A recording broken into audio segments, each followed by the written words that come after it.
អ្វីគ្រប់យ៉ាងសុទ្ធមានកំណត់ជួបឬប្រចាដោយកំទួលនេះសើស្នេហ៍យើងខំសាងមកច្រើនឆ្នាំ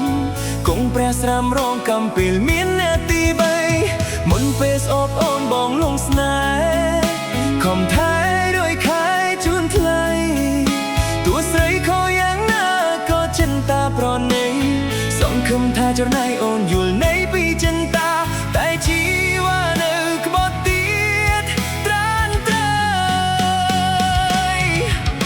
មុនពេលសោកនួលអងបងបំណងបាននៅចិត្តតែក្រោយសោកវមិនតាំងចិត្តមិននៅជួបឡើយព្រោះអ្វីដែលអូនសាងគឺបំពេញបងហើយត្រានត្រៃគ្មានទៀតឡើយពីថាស្នេហ៍ដូចគ្រាមុនពេលនេះខុសពេលដើមចិត្តបងសាមរស់គ្មានអូនព្រោះអ្វីដែលស្ងួនចង់ជាចំណងរត់ទារុនឈប់ដើរតួកុំសន់សង្កត់ចិត្តបងទុនបើគេល្អគ្រប់គ្រាន់ឲ្យមានស្ងួនរើគេចុះណាអូនអើ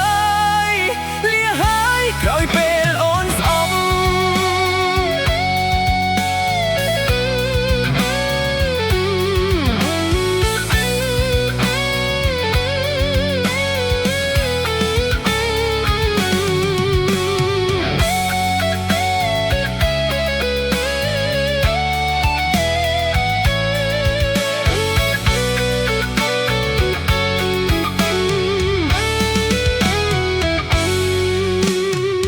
គ្រប់យ៉ាងសុទ្ធមានកំណត់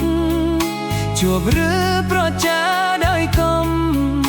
ទួនិស្ស័យស្នេហ៍យើងខំសានមកច្រើនឆ្នាំគង់ព្រះស្រាមរងកំពេលមានអ្នកទី3មុនពេលស្អប់អូនបងលងស្នេហ៍ខំថែរយខែជូនថ្លៃទោះស្រីខុសយ៉ាងណាក៏ចិនតាប្រណីសង្ឃឹមថាចរណៃអូនយល់នៃពីចិនតាតែជីវានៅក្បត់ទៀតត្រានត្រៃមុនពេលសោកនួលអងបងបំណងបាននៅចិត្តតែក្រោយសោកវមិនតាំងចិត្តមិននៅជួបឡើយព្រោះអ្វីដែលអូនសាងគឺបងពៀនបងហើយត្រានត្រៃគ្មានទៀតឡើយពីថាស្នេហ៍ដូចគ្រាមុនពេលលីខុសពេលដើមចិត្តបងសាមរស់គ្មានអូនព្រោះអ្វីដែលស្ងួនចង់ជាចំណងរត់ទារុនឈប់ដើរតួកុំសន់សង្កត់ចិត្តបងទុនបើគេល្អគ្រប់គ្រាន់ឲ្យមានស្ងួនរើគេចុះណាអូនអើយលាហើយក្រោយពេលអូនស្អប់មុនពេលសោកនួលអងបងបំណងបាននៅចិនតែក្រោយសោកវមិនតាំងចិត្តមិននៅជួប